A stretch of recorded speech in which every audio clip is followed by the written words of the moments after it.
Ampofu represents the petitioner. Jane Mensah, chairperson, represents the first respondent. Peter McManu represents the second respondent.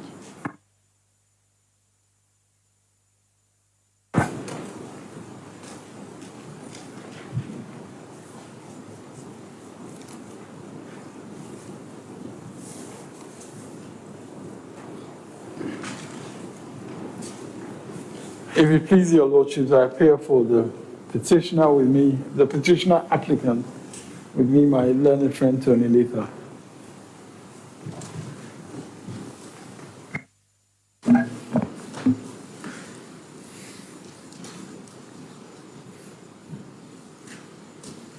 May it please my lords, Justin Amenuvo appears for the first respondent with me, Alexander Somoa Samoa.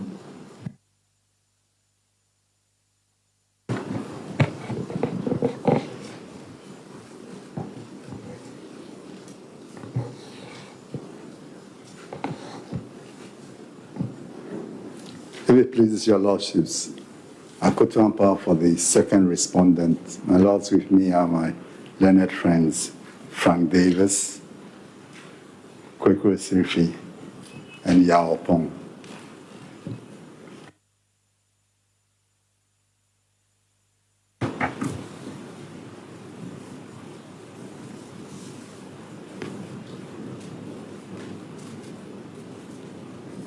My lords, we have before you two applications, one of which we've indicated we are withdrawing them. There's an application for stay of proceedings pending the review.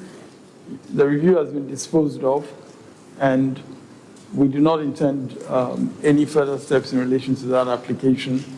We have an application for leave to file our closing address after the date that your lordships ordered, and in the affidavit in support, we've indicated also that we are withdrawing the motion for stay.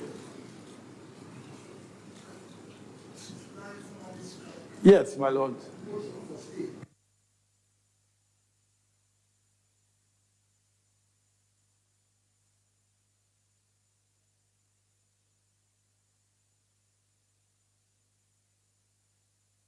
Lords, as regards the motion for stay, I have no objection to it being withdrawn. My lords, the same.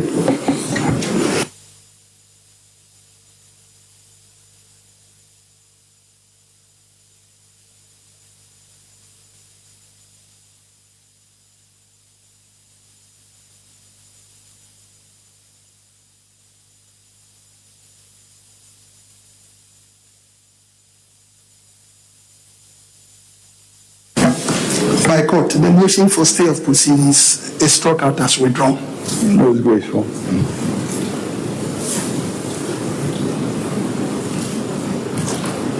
Yes.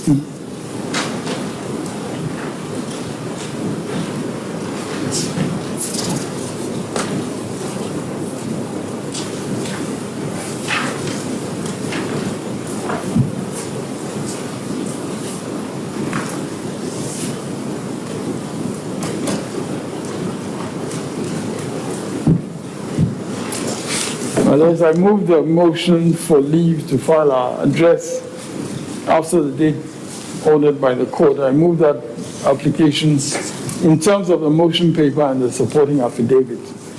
And my lords, as we've indicated, the affidavit in support is sworn to by counsel in this particular case for obvious reasons that appear on the face of it. My lords, we are opposed to the application. We are opposed to the application, and we are opposing it by virtue of Rule 69C of CI 99, and also, my lords, by reference to the case of Republic versus High Court, Tamale, ex parte Dapim Zobuguna Henry Kalim, civil motion number J5/6/2015, judgment of the Supreme Court dated 4th June 2015. Lords, in that case, it was held that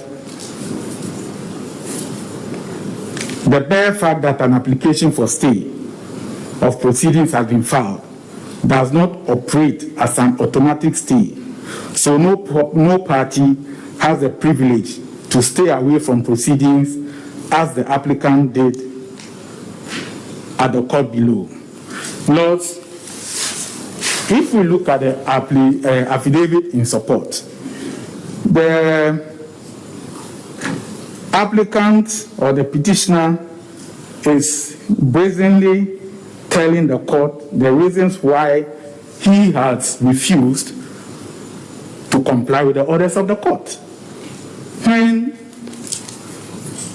established practice and the decision of this court is that the mere filing of a stay does not amount or give you the right to stay away from proceedings, because this is the highest court of the land. And I think that obeisance to the rules and orders of the court are part of our practice. And so far as the depositions clearly show that, yes, I chose not to comply with the orders for my own reasons, I pray that this application be refused.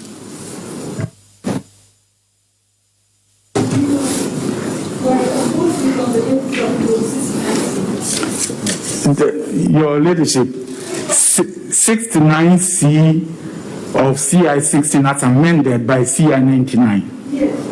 The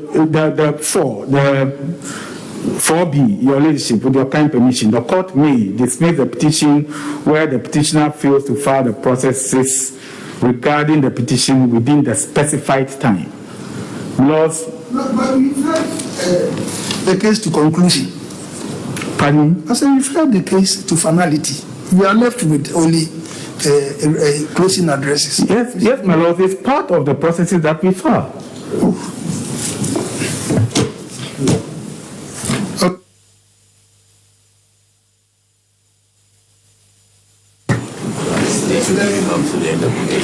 My lords, we are opposed to this application to the extent that the petitioner is not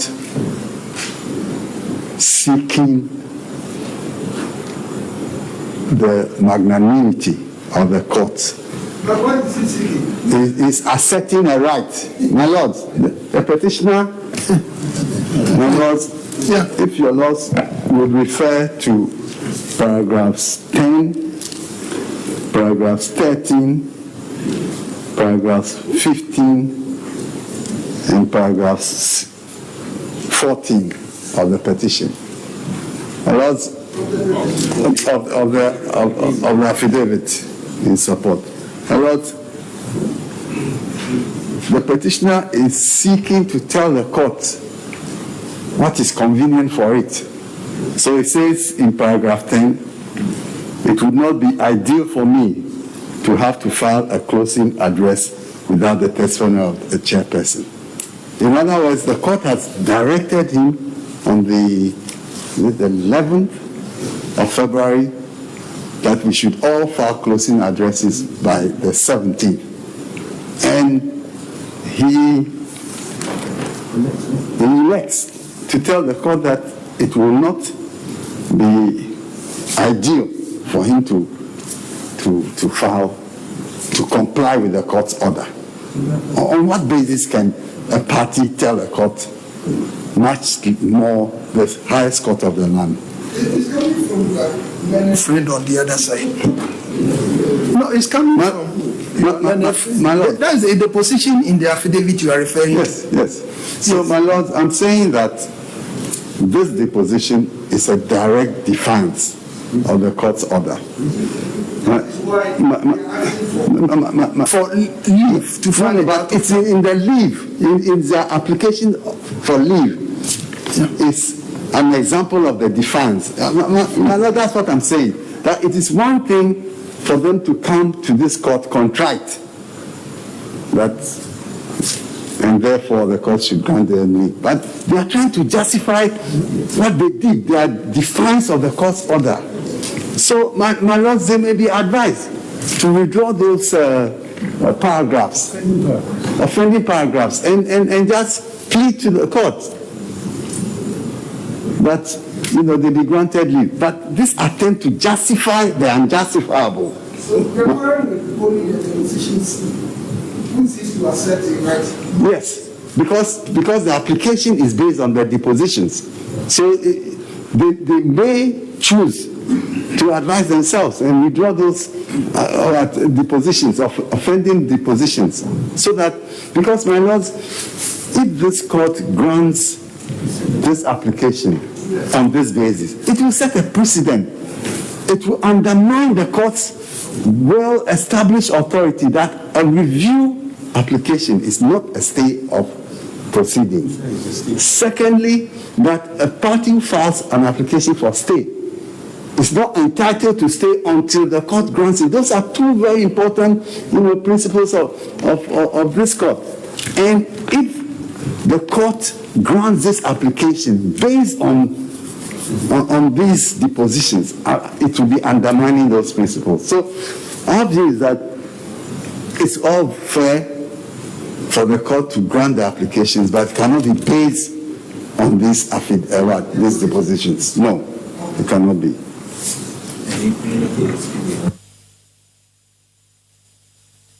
And finally, my lords, they have arrogated to themselves a proposal of when they file. No, yes, I know that will be left to the court. But, my lords, will you hear me out? They have already had, since the 17th, since the 11th, now it's about how many days? 11 days. And they're asking for a further 72 hours. Meanwhile, we, under pressure, have met the court's order. So if they are seeking the court's leave, they should be filing this thing either by the end of the day or latest tomorrow, my lords, because they have indicated to your lordships that they already have a draft. Yes, but my lord, again, like their samples, they are saying this is a draft, so that it will give them the opportunity to go and produce something completely different from the draft.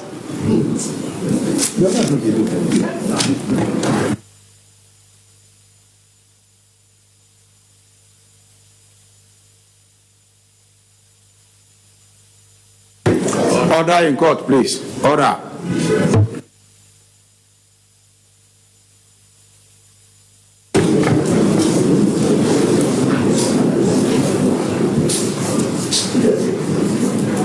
My lords, I will not dignify some of the comments on our conduct. My lord, there have been very serious comments made about our conduct, which I will not dignify with a response. I will not dignify them with a response, because saying that we filed something and then we'll go, these are serious allegations, but I do not wish to dignify them with a response. That's what I wish to say.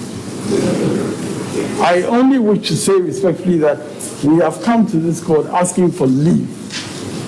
And in indicating that we are seeking leave, we have adverted in our affidavit to certain factual realities that we have had to deal with. Those factual realities include the fact that we have filed applications for review before this court. Those applications have been heard by this court and they have been dismissed. But we could not have contemplated that those applications would necessarily be dismissed, because we did not believe that there were predetermined outcomes for those applications. That was not the basis on which we proceeded.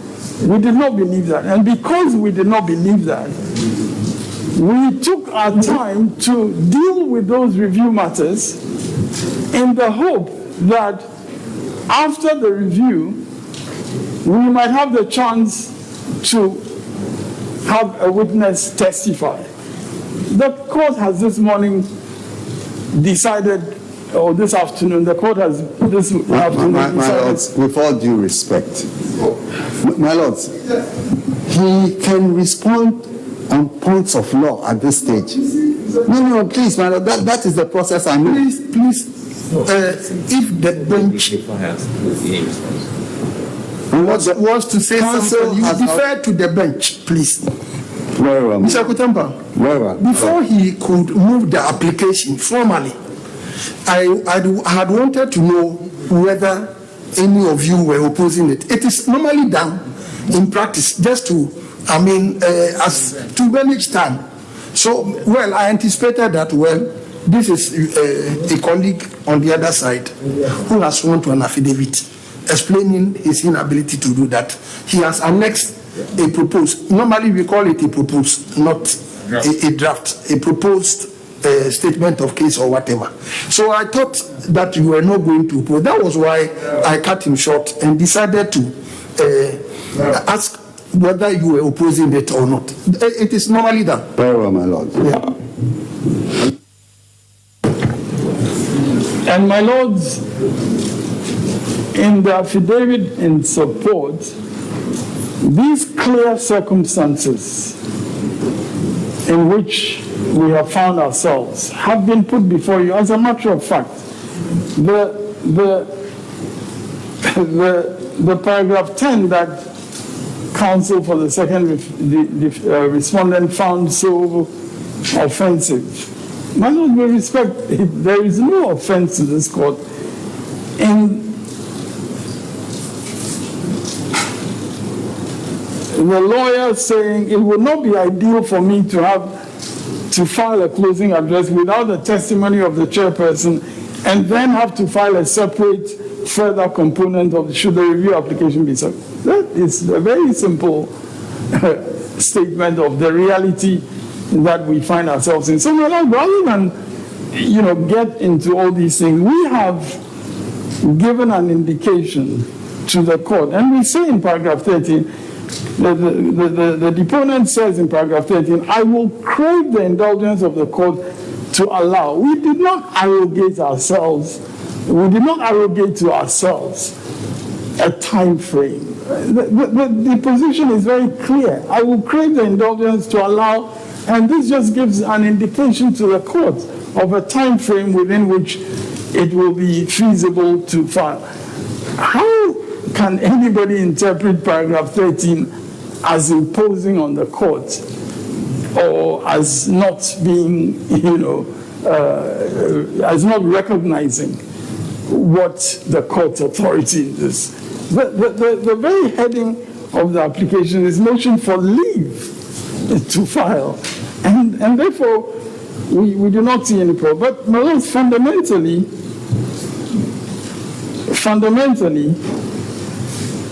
we respectfully say, as in paragraph 15 of the affidavit, there will be no prejudice to the respondent by the grant of this application, especially as they ultimately elected not to adduce evidence in support of their case.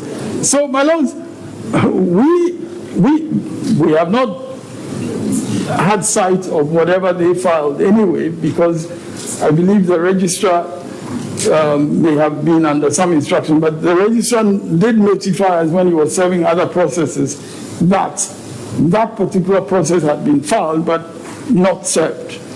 That was notified, and we have not sought to have that because we don't need it. Our legal arguments are not premised on what they have said. Our legal arguments are very clear. And your lordships may note that we call it a draft, my lords, for a very specific reason. Because it is not, as is clear on its face, it is not yet complete. It is very clear it is not complete. In fact, there are gaps in places where certain things are meant to be included. It's very clear. And so, my lords, we've indicated there's a draft, and we've indicated a potential time frame within which the lordships may be willing to grant us the indulgence of filing. And therefore, we respectfully seek the indulgence that we have asked for in our application to enable us to file our closing address. And my lords, may I finally say that when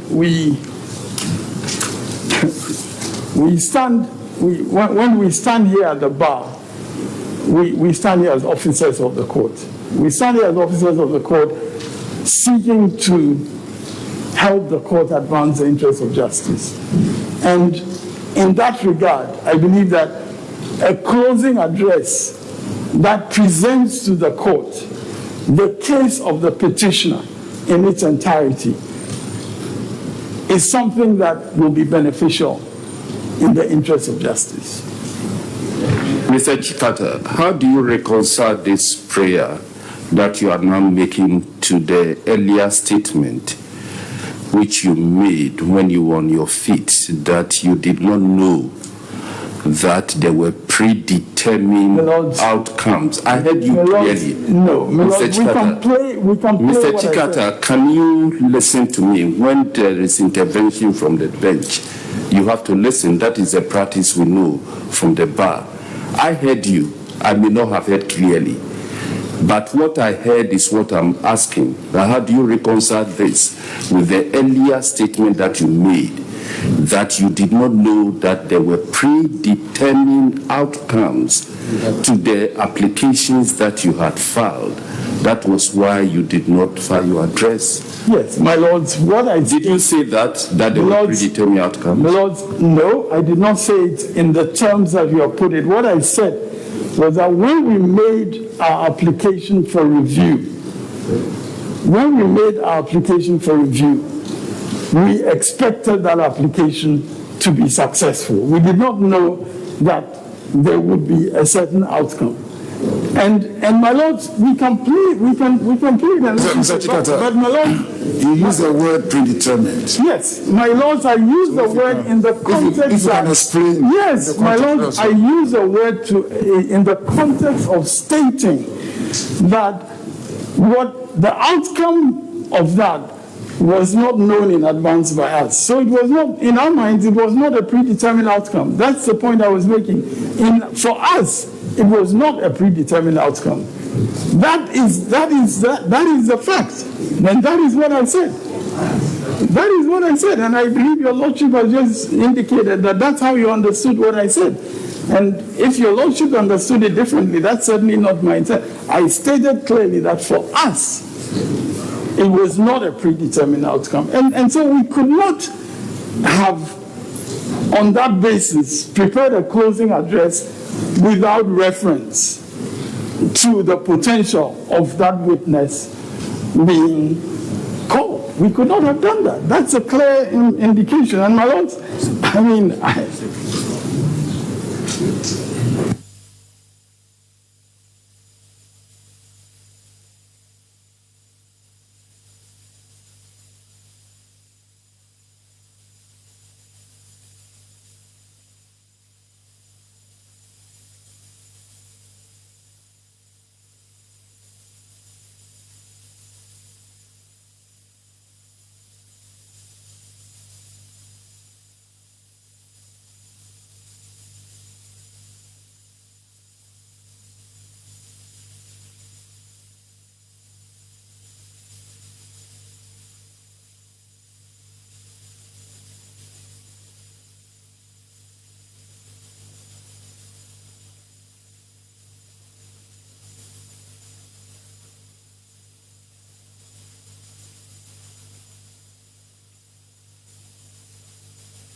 by court. We are of the opinion that the petitioner should be granted leave to file his closing address on or before the close of Tuesday, the 23rd of February 2021, in the interest of justice. Yes. Yeah. We're grateful. Yeah. Yes. The petition is adjourned to the 4th of March 2021 for judgment. My lords, I was actually going to make a preliminary, before your adjournment, is it possible that I may be heard on, because my lords, Yeah, in terms of the filing of the addresses, yes. I was going to respectfully draw your lordship's attention to the fact that there had been an earlier indication that Yeah. you would provide a time Yes, for for you. oral highlights of, my lords, may I respectfully finish? That time has passed, I'm aware of that. But my lords, in the light of the new orders, I was going to respectfully ask that after we have filed our written address,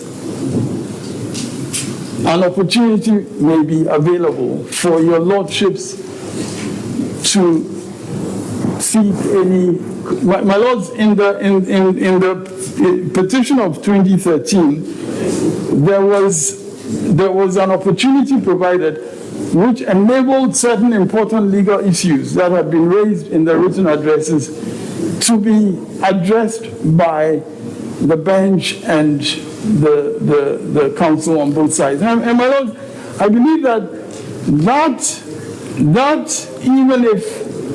even if it's, you know, for a half hour, as the timekeeper has been rigorously insisting, that enables, you know. Mr. Jigata, we have indicated that we are adjourning for judgment. Now, if we, upon reading your closing addresses, think we want some clarifications, we may come to you. But otherwise, we have adjourned for judgment. Very well.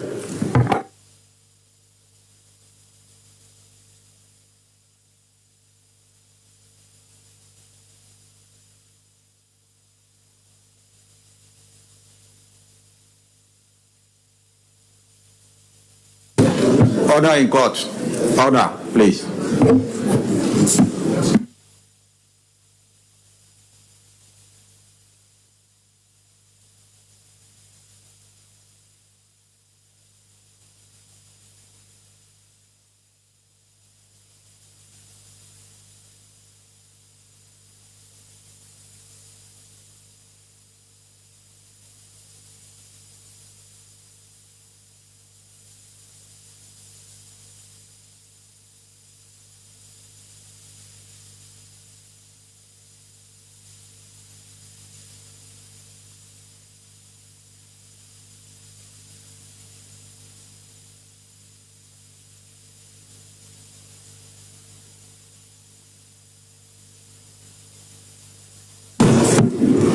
Lords, writ number J1/5/2021, Article 64 of the Constitution and Supreme Court Rules 1996 CI 16. My lords, I take it that you are done with our matters. Very well. As amended by There is a contempt proceedings which the court as amended by CI 74 and CI 99. Amended presidential election petition. Presidential election held on 7 December 2020. John Dramani Mahama versus Electoral Commission of Ghana. Nana Adodankwa Akufo-Addo. Dr. Dominic Ayine, Contempt.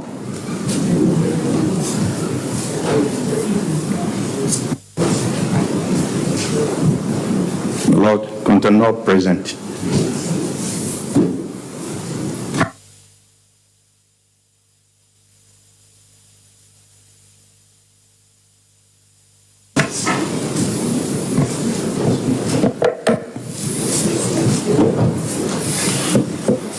Oh, please, yes. Are you represented? Yes, my lord. The council, may you respectfully announce yourself?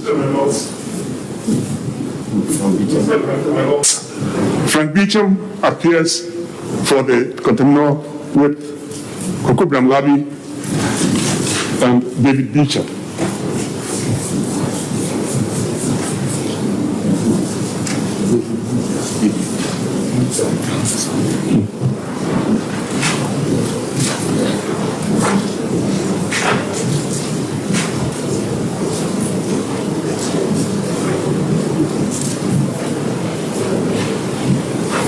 Yes. Ms. Ayine, sorry, Honorable Dr. Ayine, please, you have been summoned here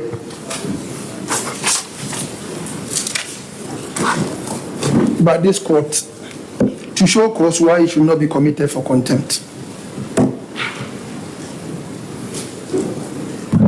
Yes, because on the 16th of February 2021, we made certain statements which were very, very scandalous of the court. Sorry.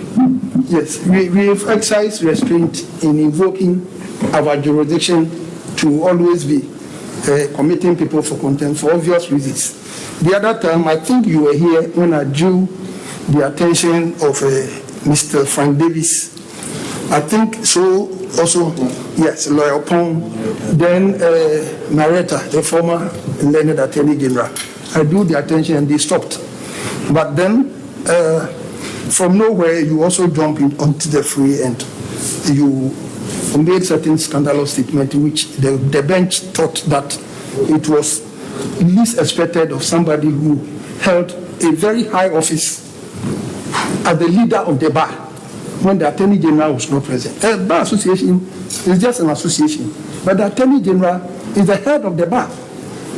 Yes, in every common law jurisdiction. So that is one of the enviable positions at the bar. Yes, I know the lead counsel was a president of the bar, but Attorney General, somebody who has acted as Attorney General, is the head of the bar, not the Bar Association president. And we want you to tell us whether you did say those words. Then you proceed from there. My Lord Chief Justice, I did say those words. My attention was drawn to the fact that I might have crossed the line by Mr. Frank Davis. And Your Lordship, on the advice and consultation with my counsel, I have written to the court rendering an unqualified apology. I delivered that letter this morning to the Registrar of the Supreme Court to bring it to Your Lordship's attention. Yes, we have copies of the letter and we've circulated it. Yes, we are comfortable with the apology, but we want to make certain consequential of this. Yes, Mr. Beecham. Yes, you can be heard. Yes, my lord. With respect, our client has no excuse. Personally, as lead counsel for him, I was very disappointed at the article that I read last week and was deeply distressed when he called me last night. And I thought it was because I had made certain disparaging remarks expecting some action to stop this canker in the profession. It was to tell me that he had realized the error of his ways and pleaded for me to join him to render an unqualified apology to this court. He makes no excuses for that. He admits he is wrong and has been wrong. He deeply regrets the harm done to his profession, the disrespect shown to the court and to also to the country. I have his instructions to render his unqualified apology to every member of the Supreme Court and indeed the judiciary of Ghana and the legal profession and people of Ghana that he is awfully sorry for what he has done. He is deeply remorseful and he deeply regrets what he's done. So, my Lord, our prayer is, yes, true justice has to be done, but we ask you to temper justice with mercy. You are a former president of the Ghana Bar Association, is that right?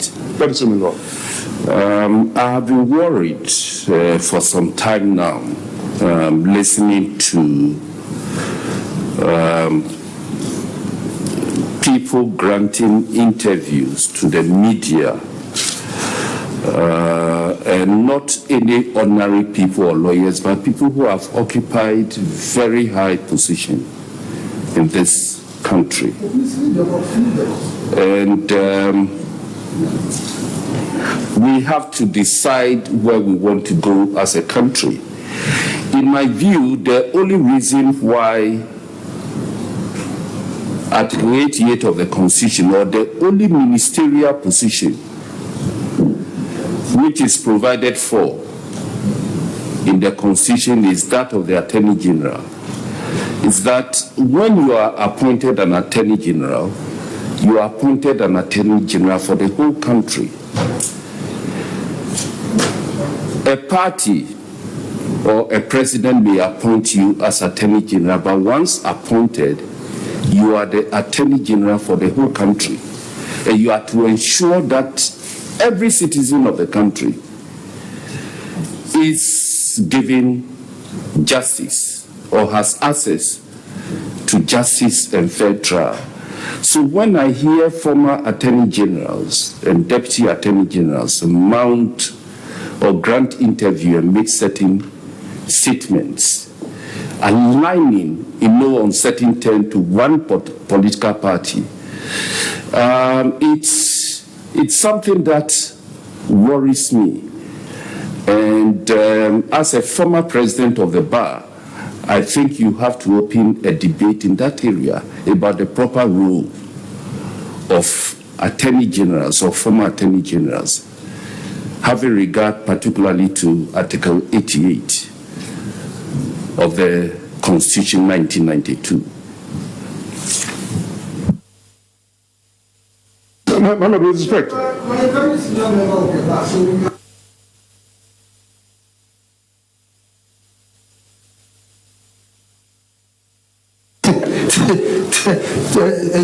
Two lawyers to support you. What we can do for your client is to let him go back and purge the contempt. Yes, he spoke to the world on television. Yes, he should tell the people that he's very, very sorry. What he did was wrong, and that is all. We are not going to find him. We are not going to give him a bond, but at least coming from somebody who has acted an attorney general, if we don't take any action, it is going to send dangerous signals elsewhere. That is all what we want to do for him. So if he does it today, the court will assemble on Thursday and just strike out this matter. That is all. We are not exacting any serious punitive would I say measures against him. All what we want to do is for your client who has confessed to whatever he did to he just go and apologize for the harm that he has caused to the profession and to the bench. This is our profession. Nobody can come from elsewhere to make it better. Yes, beyond the lawyers, nobody can come from elsewhere to make it better. Yes, we can make it. And it is a duty which has been imposed on us by our call. Yes, so please, let's all cooperate. At times you hear some comments by lawyers and you feel that they are killing the profession, because a time will come when nobody will come and sit here as a judge. Yes, we posted one judge to ECOWAS court as a high court judge. He's not the president. Whereas the other countries posted their Supreme Court judges there. A high court judge from Ghana was the president there. But this is something. We had a court of appeal judge here. He sought the leave of the Chief Justice to take outside an outside appointment. He's the Chief Justice there. And no matter what we do, please, the profession first. Yes, the profession first. And we should endear ourselves to the respect and whatever it will take to bring the profession to its past glory. So we thank you very much for not dragging this matter and coming with an unqualified apology. So that is what the bench has decided. We don't want anything from the former Attorney General, Deputy Attorney General, but all what we want is the retraction, yes, an apology, yes, through the same medium, and that will end the matter. If he does it, we'll come here on Thursday and have it struck out.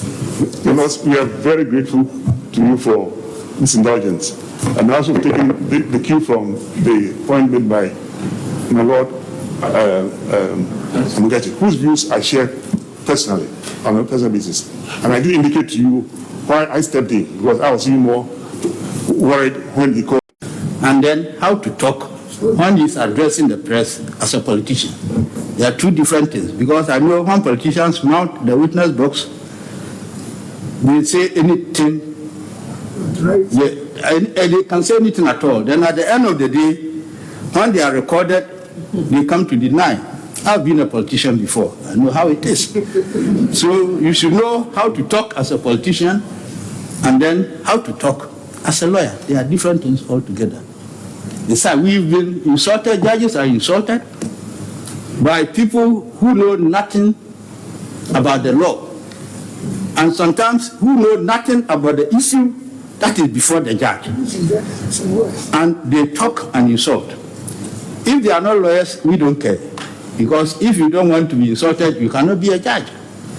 But if you are a lawyer and who knows the law and who knows the procedure, and then you talk, in a manner, that does not speak well of you as a lawyer, it gives opportunity to non-lawyers to also talk or say worse things.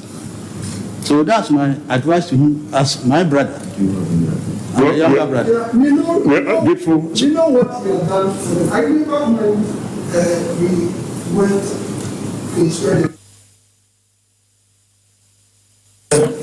to the country.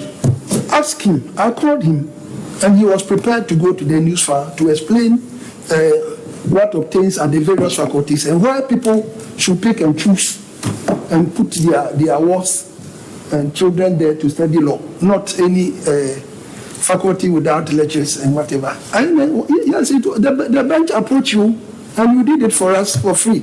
Yes, so these are some of the things that we can all, do to help the profession. It's nothing more.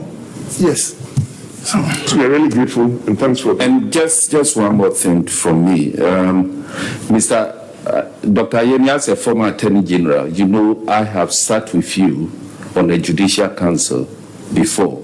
The two of us have judged to even appoint justices of the Supreme Court. You know the challenge, the difficulties, what we went through to appoint justices of the Supreme Court for this country. So after serving the Republic in that light, it seemed proper for you to go and make those statements to give the impression that the justices make decisions based on certain things. That's why some of us are disappointed at that statement. But having rendered this apology, we know, as my brother Justice Apau said, sometimes out of some kind of excitement or so, you are forced to make certain statements. As we've said here, we all make mistakes. We are human beings, and once in a while we cross the line, we make mistakes. So I'm happy that at least you've realized that what you said was overboard and you are prepared to retract it. But going forward, let's remember that we have one country and we all have a responsibility to keep this country together, no matter the circumstances and the situation we are confronted with. Thank you. Lord, we are grateful for the admonition. I promise you, this will not occur. I'm grateful.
Yeah, by court. Yes, my Lord, with all due respect.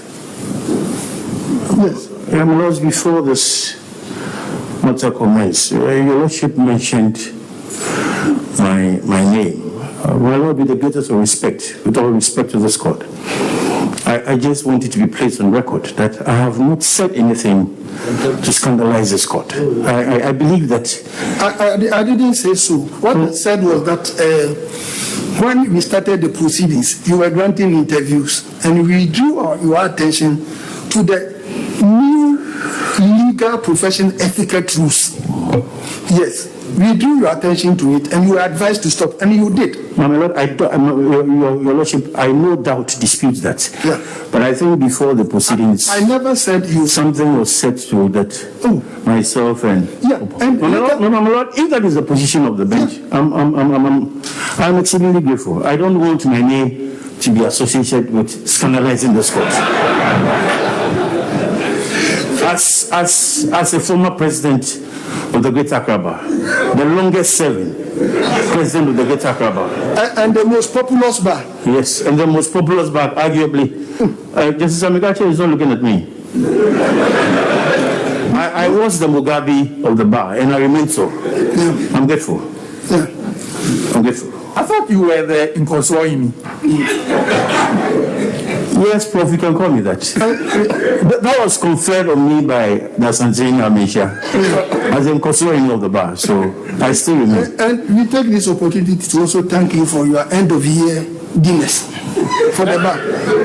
For the bar and the judges. So far as that is concerned, Justice Apo can bear ample testimony. So thank you. With my eloquent service of blue label Scotch whiskey.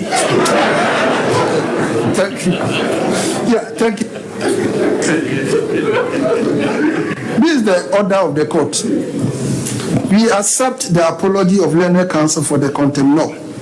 We, however, order that the contempt law purges its contempt by retracting the scandalous statement on the very same medium before Thursday, the 25th of February 2021, when the court will reconvene. The contempt proceedings is thus adjourned to Thursday, the 25th February 2021 at 9:30 a.m. So, Mr. Bicham, so you will come here 9:30. If he renders the apology, you will come and completely vacate the order. My Lord, just for some clarification. Yes. I don't believe we are expected to be here on Thursday. No, we just want to be, yes. Very well. If you want to come and show solidarity, you are invited, you are at liberty to attend.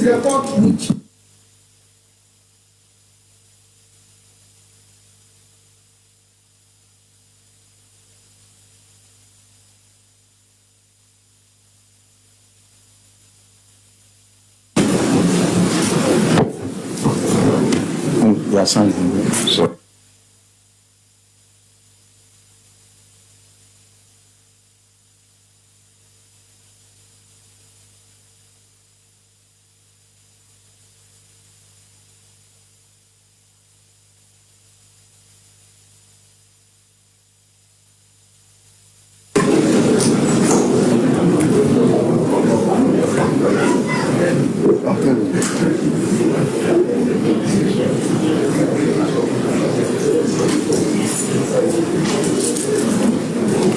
All rise.